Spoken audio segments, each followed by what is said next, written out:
Trabajó en París bajo las órdenes del profesor Jérôme Lejeune, luego de lo cual, aún siendo hija de un masón grado 33, se convirtió del cientificismo laicista y proabortista al catolicismo fiel y provida.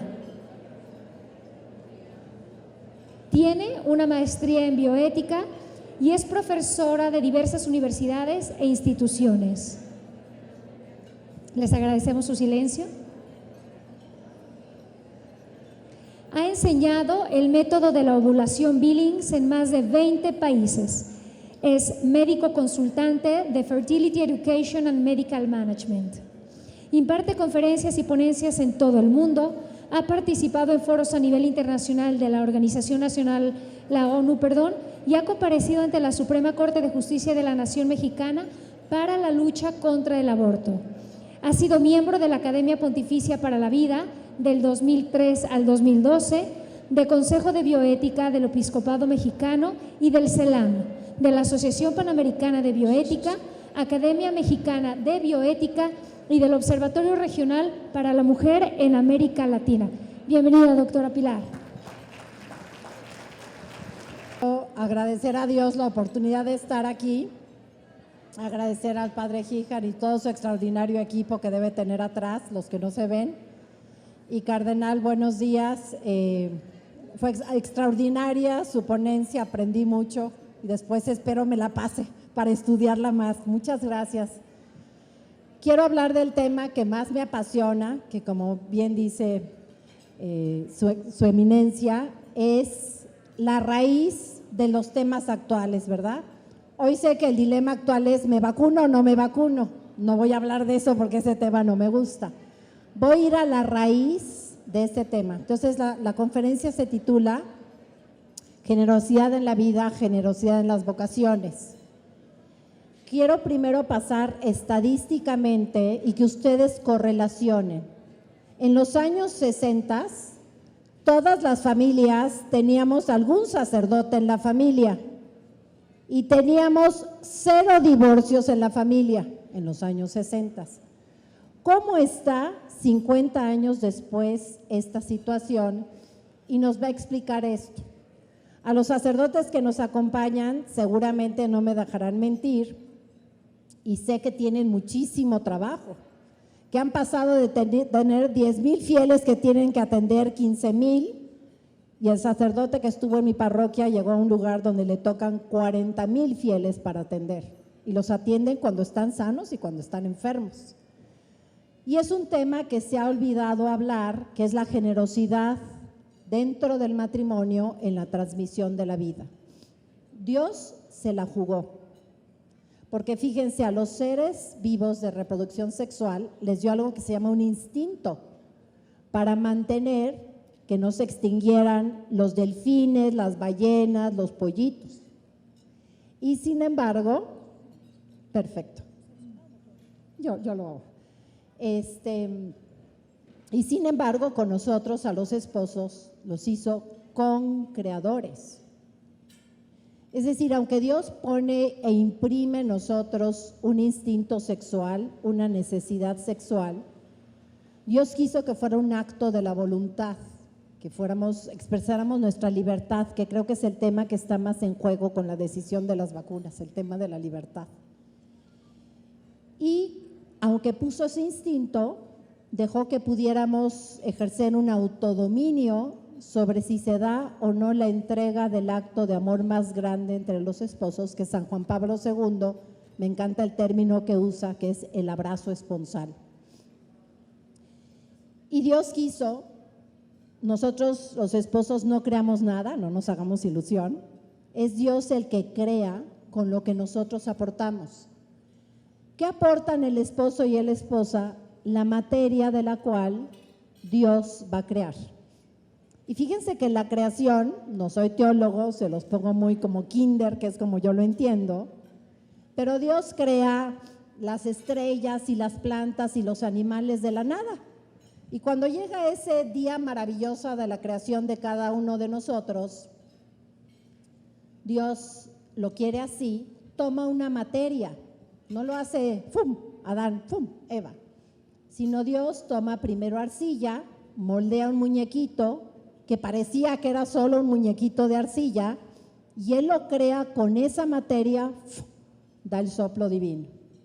Para que todos los esposos vayan reflexionando la misión más grande que tienen, de la cual ya dieron honor a San Juan Pablo II, que no sabías incluirlo, pero sí iba a ser muy larga la ponencia, al Papa Benedicto XVI, y yo me voy a regresar un magisterio anterior a Pablo VI. Entonces Dios toma esa arcilla, parecía un muñequito de arcilla, y Dios crea con esa materia Adán. Cuando fue Eva, pues tomó un huesito, una costilla, para decir la misma dignidad, lo talla, y alguien dijo, ay, pues no, parece un muñequito de huesito. Y Dios crea a Eva con una materia.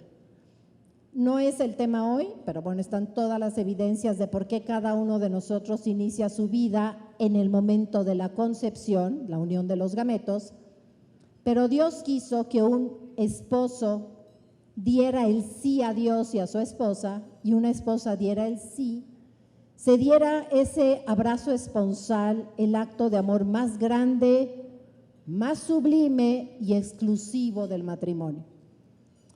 Y de la unión de dos células, porque los gametos son células, dio un resultado que muchos siguen confundidos, y la respuesta está en cualquier libro de embriología y de genética. Dicen, ay, pues el resultado es una célula más. No, Él tomó esa materia y a partir de ella crea con el sí de un esposo y una esposa. Entonces, en la creación de cada hijo, podemos echar el tiempo para atrás en el Génesis. Hay un esposo y una esposa que le dan un sí generoso a Dios, aportan esa arcilla, si es varoncito, esa costillita, si es una nena, y a partir de entonces crea.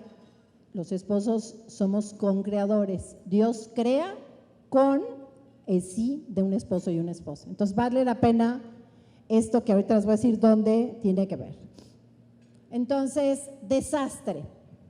Siempre hubo anticonceptivos. Los libros de medicina hablan en toda la historia de métodos anticonceptivos, pero sin lugar a duda, en los años 60 se vuelve un tema que entra a la medicina, se investiga, se promocionan por tres temas que no me voy a meter, pero bueno, uno es la ideología de género, dejar toda actividad sexual de toda norma, maltusianismo, que llamamos neomatusianismo, con un refrán que ha vendido una idea durante décadas y es una idea falsa: la familia pequeña vive mejor, pocos para darles mucho, y con la revolución sexual. Entonces, ¿cuál es el desastre de esto? Estos son números, poquitos números, que van muy en relación con las vocaciones. A más hijos, más vocaciones.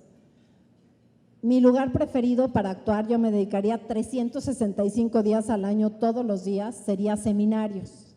Cuando me siento a comer con los seminaristas, que hay algunos lugares donde nada más nos sentamos 3 en la mesa, ¿verdad?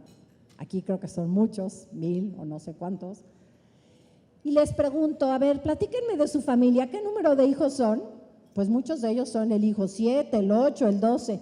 No es imposible, pero es muy raro encontrar un hijo único en las vocaciones, en el seminario. A más número de hijos, más generosidad. Lo que ya nos hablaba el cardenal.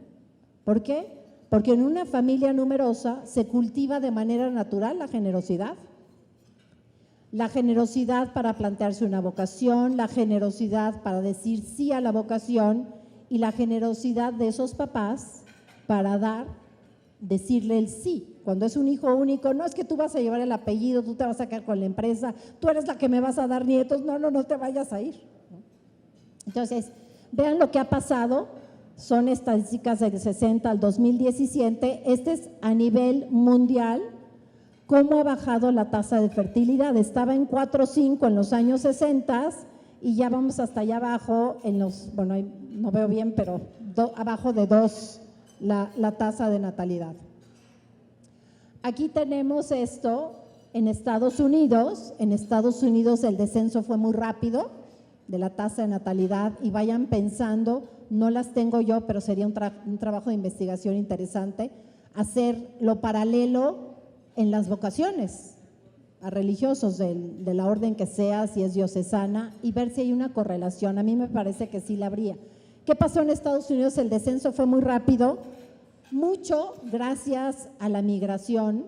Los hispanos es un tema que trabajamos muy de cerca, ya después se nos asoman ahí a ver qué hacemos, Fiat y otros apostolados que tenemos, que es dedicarnos a mantener al hispano que se va a Estados Unidos con esa riqueza que lleva de estar muy abierto a la vida. Gracias a eso, pues repuntó y a lo mejor todavía no notan tanta crisis, ¿no? Más aparte, quienes importan a los sacerdotes hispanos, ¿no? Pero aún así, quiero que se queden en la mente conceptos muy rápidos de demografía. En un país desarrollado se necesitan 2.1 hijos, que es la tasa de fertilidad. La tasa de fertilidad es el número de hijos que nacen por mujeres en edad fértil multiplicados por 100 para sacar la estadística. Entonces necesita el nacimiento de 2.1 hijos, no para que crezca una población, para que se mantenga y no llegue a lo que ya estamos llegando en México, la transición demográfica y la implosión demográfica, que hoy solamente quien es ignorante en temas de demografía dice es que somos muchísimos, se va a acabar la comida. No, pues esa teoría de Malthus de la explosión ya pasó, no fue cierta, y lo que hoy eminentemente tiene preocupados a los demógrafos premios Nobel es lo contrario, la implosión. Aquí vemos la desgracia en México, de 5.78, 6.78 hijos, pusieron unos numeritos muy chiquitos, ¿verdad? Ha pasado a esta 2.15 hijos. Las últimas estadísticas están hasta en 1.9. Dicen, bueno, pues ahí la libramos porque está 2.15, ¿no? Porque en un país en vías de desarrollo se necesita, de acuerdo a algunas estadísticas, de 2.6, las más generosas te dicen 2.3. Entonces, México está abajo de la tasa de recambio. Por eso cuando voy a Guatemala, pues los entusiasmo mucho, que ahí está la fundadora de lo que voy a presentar al final, de lo que habló Pablo VI, del método de ovulación basado en la tierra, muy sencillo, y yo les digo, qué gusto que sigan teniendo una tasa de natalidad más alta, es decir, ellos todavía están arriba de la tasa de recambio, es decir, siguen creciendo. Les digo, estoy feliz porque les vamos a dejar México con carreteras, con andares que está espectacular, yo hace muchos años que no venía, ¿verdad? Y nada más les pido a cambio que me acerquen a un sacerdote cuando esté en mi fase terminal y no que entren los islámicos y me vayan a convertir a quién sabe qué en mis últimos momentos, ¿verdad? Entonces aquí no es una teoría, nosotros ya estamos abajo de la tasa de recambio. ¿Y cómo se relaciona esto? A menor generosidad en la transmisión de la vida, menor cantidad de vocaciones, menor generosidad para dar un sí vocacional. Entonces, claro, es muy importante, ya se tocaba, la educación católica, que sea una iglesia doméstica, la familia, pero si no hay a quien educar, que es el primer paso que tienen que decidir los esposos, pues vamos a tener pocos alumnos, pocas posibilidades de vocaciones. Y yo quiero decirle a los sacerdotes que si no se quieren seguir llenando de trabajo, hay que hablar abiertamente este tema en las homilías.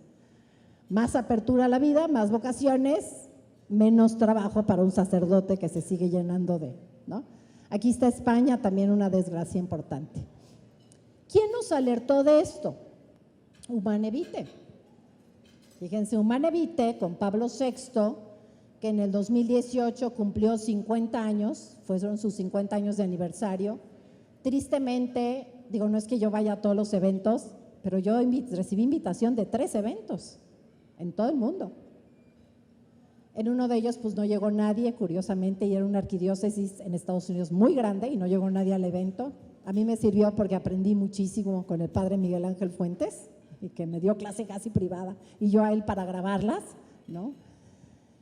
Entonces, y el mismo año se cumplían 25 años de una encíclica extraordinaria que se llama Veritatis Splendor, que alerta sobre el tema de la libertad, pero en contraparte al relativismo ético que también ya nos tocaron. Y la verdad, pasó en silencio en 2018, los 50 años de Humane Vitae, y los 25 años de Veritatis Splendor, que son dos documentos que me han cambiado la perspectiva médica de abordar temas de decisiones éticas, ¿sí? Y claro, pues este mayo me dolió muchísimo, que fue el cumpleaños número 100 del Papa San Juan Pablo II, y tampoco escuchamos mayor cosa, ¿verdad? Yo sí impuse en una ponencia y dije, ¿doy este tema o no lo doy?, ¿no? Entonces, es una encíclica profética, ahorita vamos a ver qué es en preanuncios. Estamos hablando de 1968 y quiero que cuando veamos las profecías piensen si se han cumplido o no esas profecías. Él se compromete con la verdad, tema que hoy está de sobra decirles que hay que hacerlo, ¿no? O sea, tiene que haber un compromiso eminentemente ante la verdad. Abro paréntesis rápido, yo agradezco a mi querido profesor Jérôme Lejeune, declarado venerable el 21 de enero de 2021, cuando yo tenía que dar mi conferencia a las vacunas, que no era mi tema, tenía todavía miedo. Bueno, pues para mí fue muy significativo que ese día en la mañana por todos lados llegara ese compromiso con la verdad, pero ese compromiso con la verdad. Si Pablo VI nunca midió ni dijo si me hago el papa más famoso, ni Lejeune dijo si me hago premio Nobel porque perdió el premio Nobel por ser fiel a la verdad, él dijo la fidelidad a la verdad. Y esto está plasmado aquí, aun cuando pudiera acarrearle la persecución del mundo. Lejeune vivió mucho ostracismo, Pablo VI también. Voy a ponerles al final qué dijo el Padre Pío unos meses después de cómo iban a crucificar a Pablo VI por Humanae Vitae. Esto fue en el 68. Pablo VI estuvo hasta 1978 y no volvió a escribir nada porque recibía mucha presión de conceder, de no sé qué, y seguramente él estaba viendo cómo esta baja de natalidad iba a dar como resultado seminarios vacíos, ¿no? La enseñanza central de Pablo VI, algunos me dicen, bueno, es que la Humanae Vitae es la encíclica donde regañan a los matrimonios que usan anticonceptivos. No, es un documento precioso, es un documento que nos recuerda algo que ya también se tocó, que es los fines o los significados de la relación esponsal, del abrazo esponsal, ¿sí?, del matrimonio. Compartimos un fin con el reino animal. De la unión de un macho y una hembra en el reino animal salen gatitos, delfinitos. Así es también acá. El matrimonio, sobre todo la mujer cíclicamente, tiene una fase donde el pelo se le arregla espectacular, se siente muy alegre, está muy buenas con el esposo y coincide justamente en la fase fértil.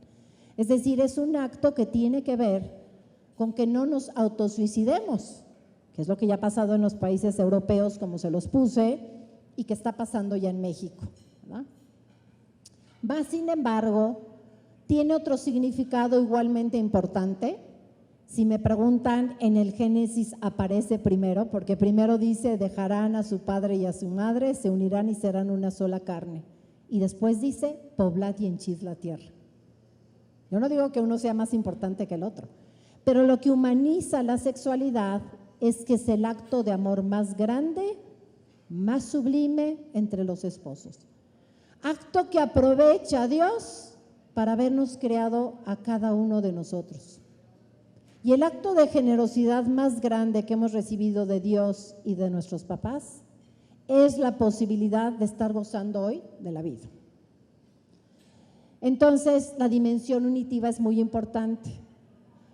Es lo que hace radicalmente diferente, y cuando se habla de que los esposos educamos a través del ejemplo, dar esa visión es extraordinariamente importante. Es profética esta encíclica, no porque saca una bolita mágica y tuvo poderes especiales ni nada, sino él simplemente mediante esto uso de la razón, esta cuestión de la ley natural que ya también se tocó, ¿no? Esta cuestión, él pudo decir, si estos dos significados que están sustancialmente unidos se separan, uno va a afectar el otro. Fíjense, la mentalidad del anticoncepcionismo, que es el término que usa Pablo VI, justamente afecta la unión.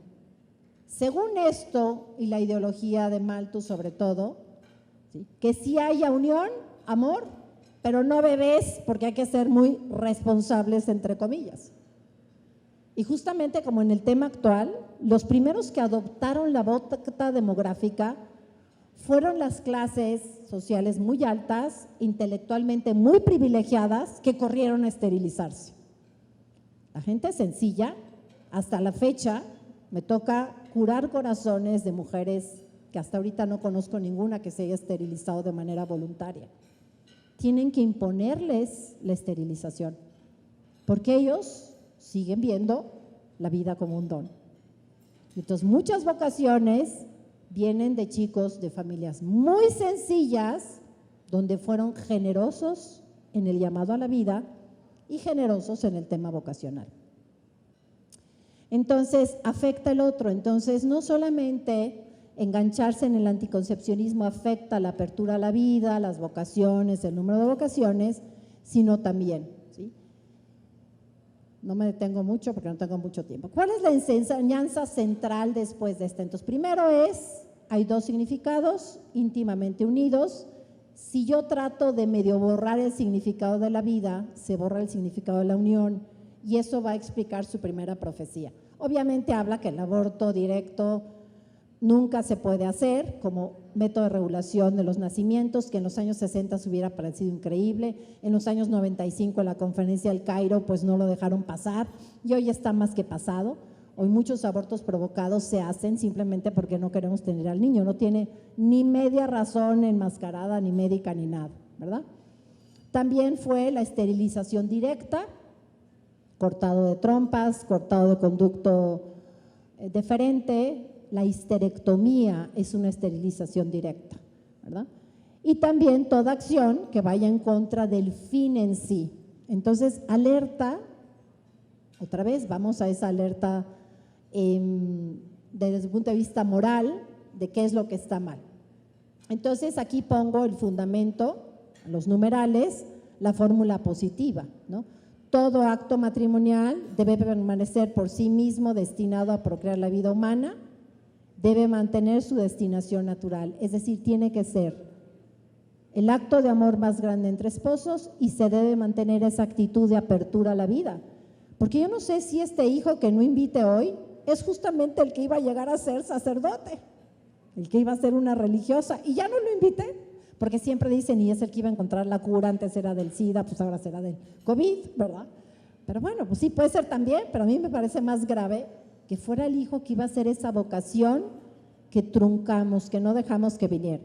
Y en fórmula negativa, ponen el numeral 12, dice, no le es lícito al hombre romper por su propia iniciativa el nexo indisoluble establecido por Dios entre el significado de la unidad y el significado de la procreación que se contienen conjuntamente en el acto esponsal.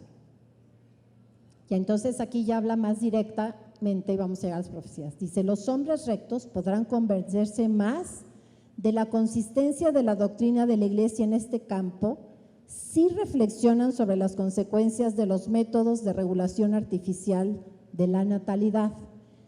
Aclaro que Humane Vitae en la comisión relatora estaba pues un cardenal Caro Bottila, que entendemos después su catequesis del amor humano, que fue cuando pues él era obispo, le iba a empezar a dar cuando lo llevan de papa, y entonces decide hacer su catequesis de los primeros, creo que son 144 miércoles, si no me falla el número de lecciones, pero más o menos vamos por ahí, ¿verdad?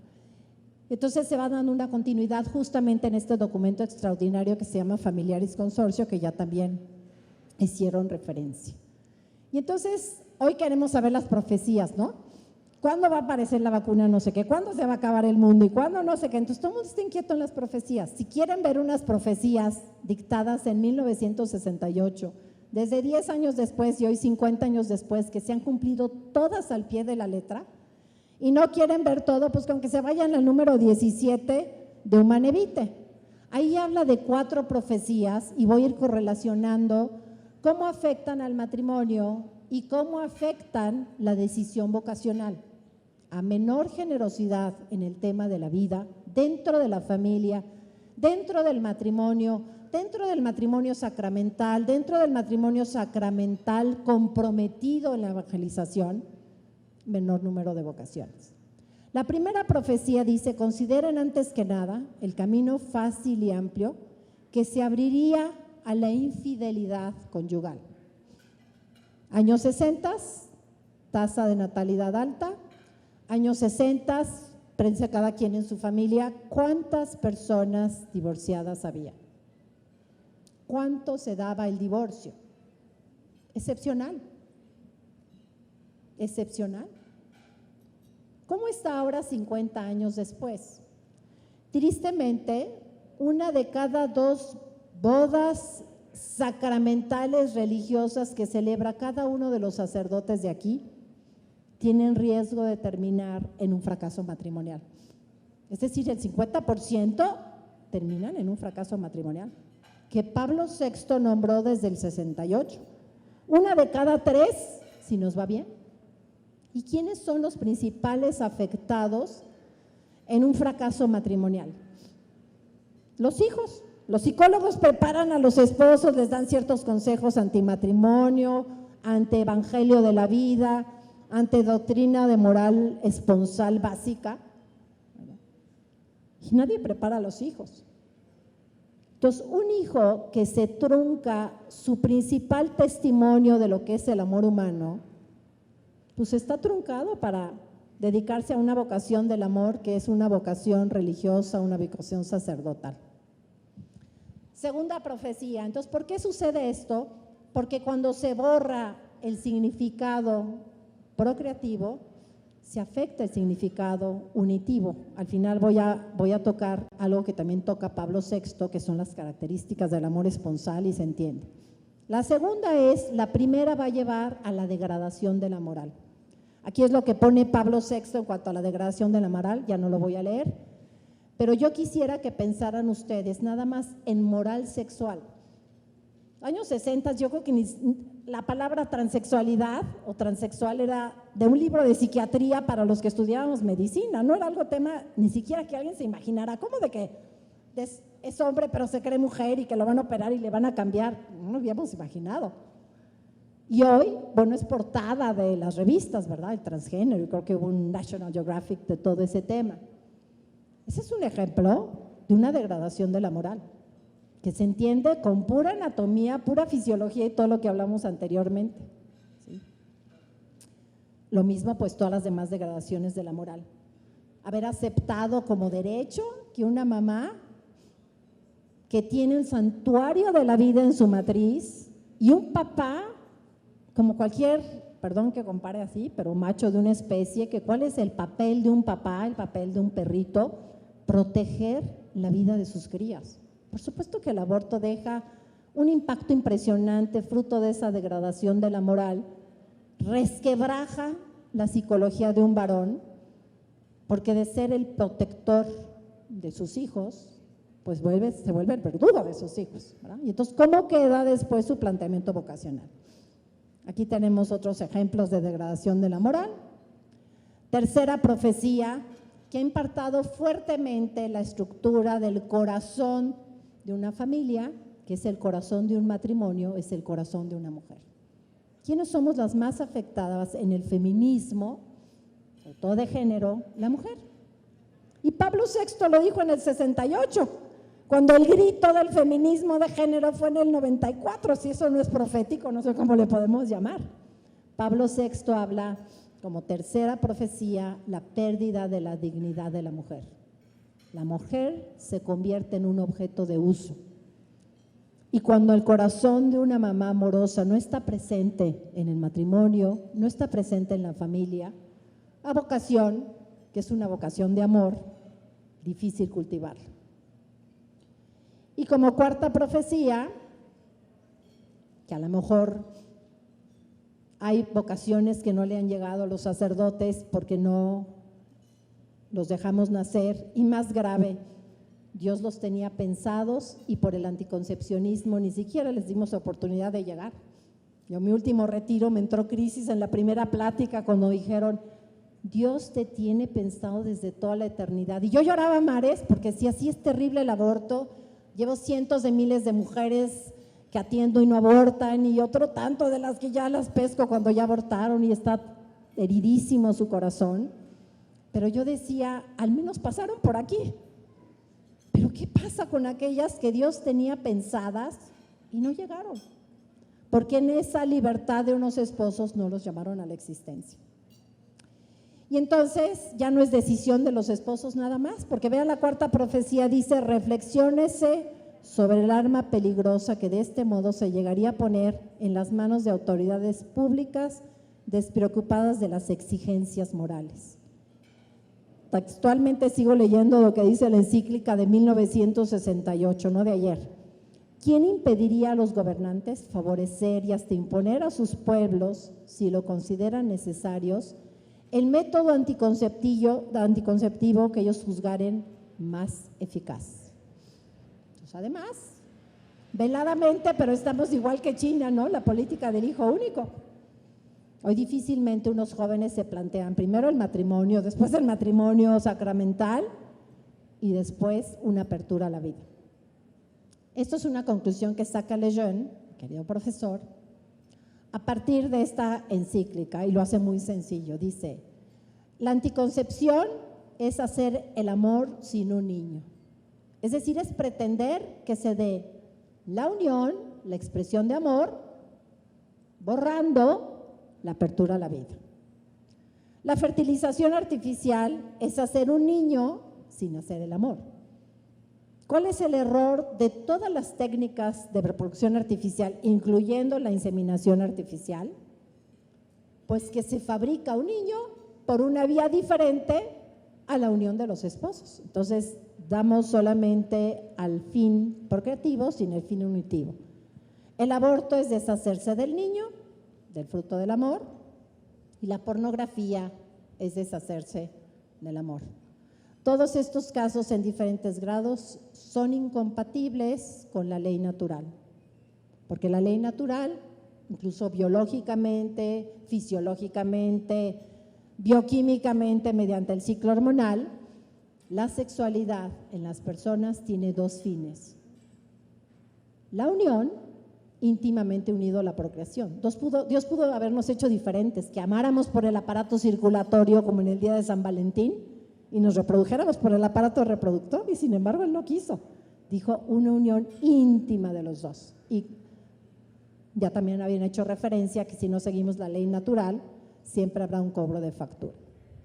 Dos diapositivas muy rápido para llegar a la conclusión. Todos los métodos de control de la natalidad, ¿sí?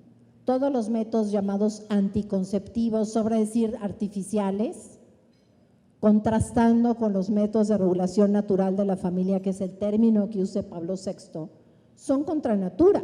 No sé por qué aquí se borró, pero bueno, estaba el eje hipotálamo hipoficiario. ¿Dónde está el problema ético de los anticonceptivos si nos vamos a una ética médica?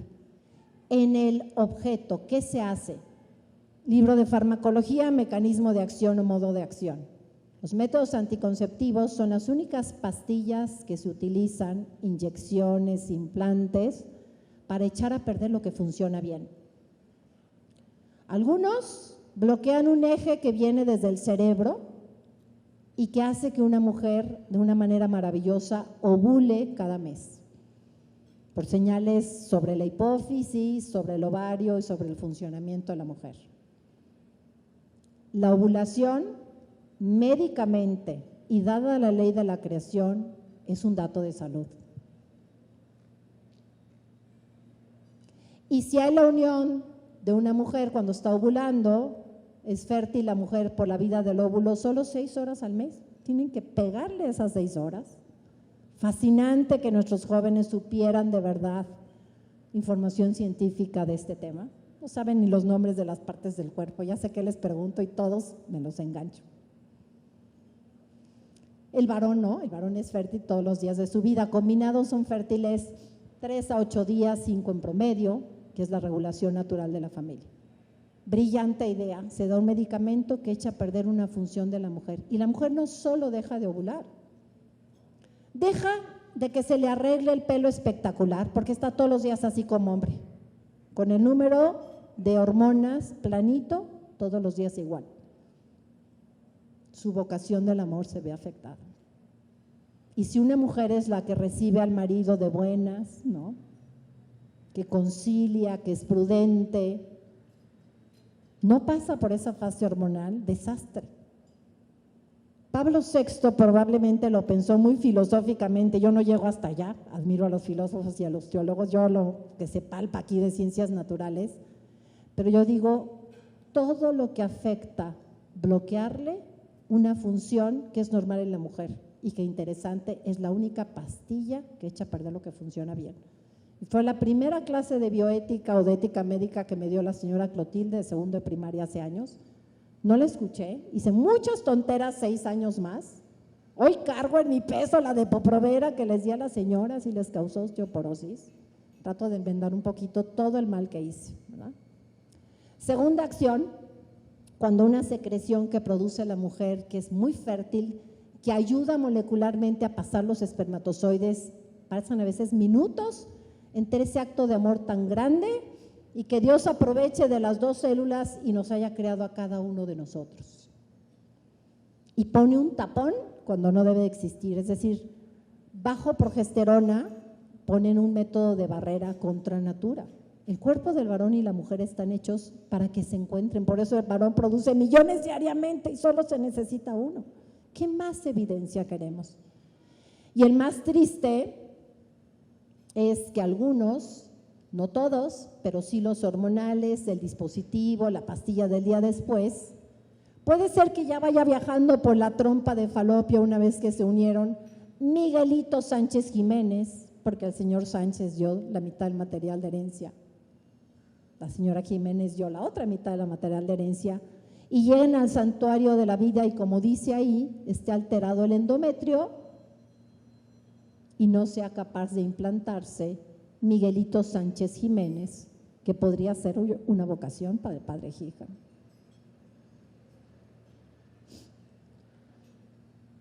Ay, perdón, ahí quedó bonito. ¿Qué contraparte hay para esto? Dios imprime, porque Dios no se equivoca. Dios sabe más que Pfizer, no, voy a decir otras ahora, las marcas de los anticonceptivos, que Abbott, que Sanofi, que son las mismas, las que producen unos y otros. Lo que hay atrás está muy similar, ¿no? ¿Cómo esos laboratorios, cómo el doctor, cómo el demógrafo va a saber más que Dios? Dios inscribió en el cuerpo de la mujer un periodo de ciclicidad, por eso se llama ciclo menstrual. Entonces, hay días en que la mujer es fértil como la tierra, llueve y si se siembra una semilla, va a crecer la semilla. Y en los días en que es naturalmente infértil, si yo siembro la mejor semilla, no va a crecer. Esto que enseñamos de manera muy sencilla, nuestro auditorio casi siempre es de segundo primaria para abajo, está perfectamente correlacionado con las hormonas, no me voy a meter, pero aquí está. Y una mujer muy sencillamente aprende dónde está su fertilidad y con su esposo, porque son libres, sí, dice Pablo VI, hay una razón suficientemente grave, pueden espaciar los hijos. Por lo pronto, a manera de reflexión les dejaría, ya estamos todos aquí, pero que cada uno de nosotros pensara, ¿qué le hubiera perdonado a mis papás para yo no existir? Ahí me comparten las razones por mail, nada más no me los saturen. Y termino con esta brillante recordatorio de Pablo VI para acabar con sabor bonito, ¿no? Y que impacta fuertemente en su último punto a que la crisis vocacional se debe a una crisis en la natalidad. Menos número de hijos, a lo mejor truncados algunos hijos que iban a ser los de vocación, menos generosidad, porque es más fácil darle todo y volverlo muy egoísta a un hijo único. Cuando son varios son generosos y destilan generosidad. Generosidad de esos papás para dar, ¿no? Para apoyar esa vocación. Entonces, Pablo VI nos recuerda que hay distintos tipos de amores y que el amor esponsal tiene 4 características exclusivas de ese amor, ya que tienen en su visión el efecto de los anticonceptivos, el efecto de la apertura a la vida, porque en la apertura a la vida los esposos administran. Entonces yo les digo de manera muy sencilla, nuestra gente sencilla, aquí me acompaña César, extraordinario instructor desde hace 5 años de planificación familiar natural, así lo conocí, Les decimos, if you are wet, a baby you may get. If you are dry, the sperms will die. Ya, aprendieron su clase. Entonces, cuando una mujer está fértil, si el esposo siembra la semilla, pues va a haber un bebé. Y si siembra la semilla cuando está seca, pues no va a haber bebé, ¿no?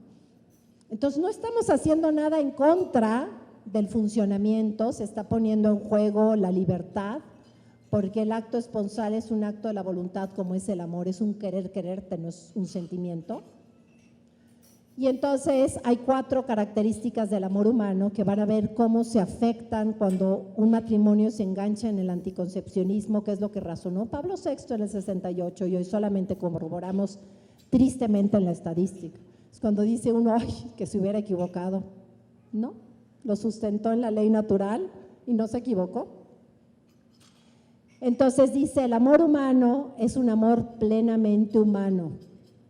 No es por tanto un instinto, ojo, como es importante en la educación de los hijos, no solamente la formal del libro, sino la del ejemplo. Tanto dice lo que haces que casi no escucho lo que me dices. Un matrimonio, cuando por fin se abre a la planificación familiar natural, me pregunta el esposo casi siempre, ¿y cuánto tiempo me voy a abstener si yo me casé para eso? Bueno, pues van a ser 3, 8 días, depende, vamos a ver, pero bueno, el primer mes sí es un mes en lo que aprenden y empiezo a ver así, ¿cómo? Si yo me casé para eso, ¿quiere que me abstenga 5 días? Y se voltea y le dice al hijo de 15 años, hasta que acabes el postdoctorado a los 35, ni pienses en bebés. ¿Qué le está diciendo? Yo no me puedo abstener 5 días y a ti te abstengo que te abstengas 20 años, está como ilógico el reto, ¿verdad? Sabemos que esposos que se animan a seguir el plan de Dios en la sexualidad, sus hijos tienen más posibilidad de llegar castos al matrimonio, nuevamente, o vivir en castidad para poderse plantear una decisión vocacional. Yo estoy muy triste que hayan cerrado los seminarios menores en algunos lugares, porque ya los niños viven cada cosa a los 12 años que deberían de estar en el menor. Que claro, a lo mejor después les curan esas heridas y son aptos candidatos, pero a lo mejor ya no. ¿Pero de dónde vino eso? Un amor plenamente humano, que se los pongo así muy rápido, donde se respeten ambos fines, sobre todo el fin del amor, que es un fin de la voluntad. Plenamente humano, perdón que sea tan clara, que sea cara a cara. El coito, que así sí se llama en los animales, no en nosotros, no se ven cara a cara el macho y la hembra. Pero tampoco, tristemente, tan difundido hoy también en el matrimonio, porque tengo un consultorio virtual y me cuentan cada cosa, en el sexo anal, en el sexo oral, discúlpenme, pero no es un amor humano. No se ven cara a cara. Estamos inventando hoyitos para lo que no es. Yo puedo inventar comer por la oreja, porque ya me cansé de comer por la boca. Desastre. El cobro de factura es enorme. No es un amor humano que la relación íntima esponsal no termine dando una unión total, abierta a la vida, como lo es el horroroso coito interrumpido, withdrawal, retirarse, que algunos confunden con que es un método natural. Principalmente, el acto esponsal es un acto humano, donde yo consiento o no tener relaciones íntimas, ¿sí?, a través de la voluntad. Es un amor total cuando hay métodos de regulación natural de la familia. Uno le dice al cónyuge, yo te acepto todo tú, con tus pies olorosos y tu fecundidad. El esposo le dirá a la esposa, yo te acepto toda tú. Mularis Dignidad, tú me hablas del genio femenino, pero aquí el esposo puede decir, con tu mal genio y con tu fertilidad.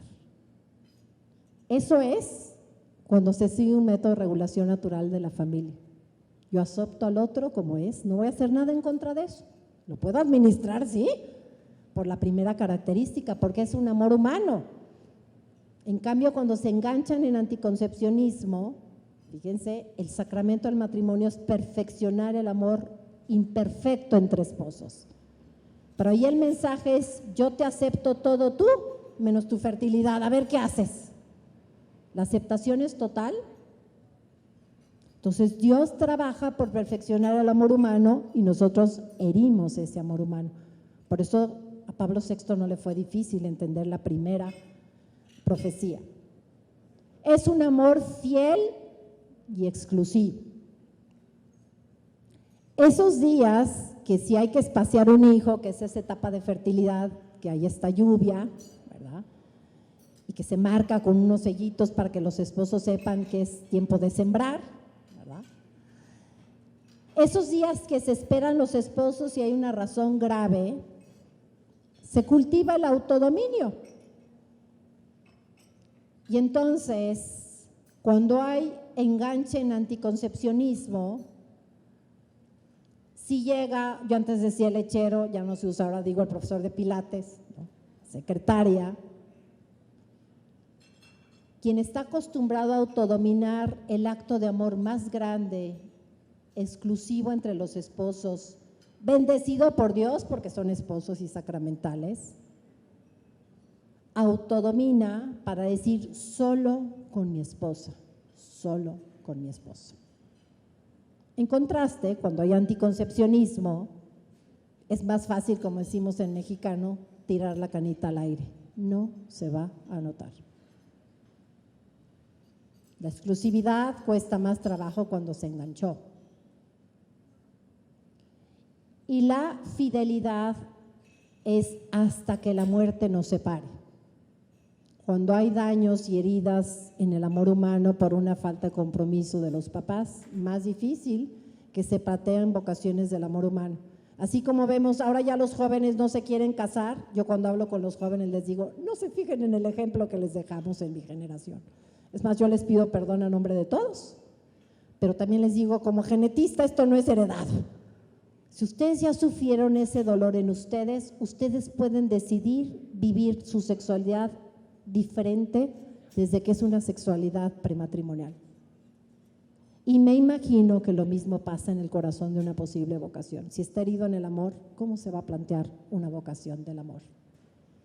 Entonces, esos días que se espera el matrimonio y que tiene autodominio del acto de amor más grande entre los esposos, puede autodominar la palabra hiriente, el portazo. Son tonteras las gotas que derraman el vaso para que se termine o se destruya el matrimonio. Y finalmente, el que es más claro, el amor esponsal es un amor humano, un amor fiel y exclusivo, un amor total, un amor fecundo. A más hijos, más vocaciones. Muchas gracias.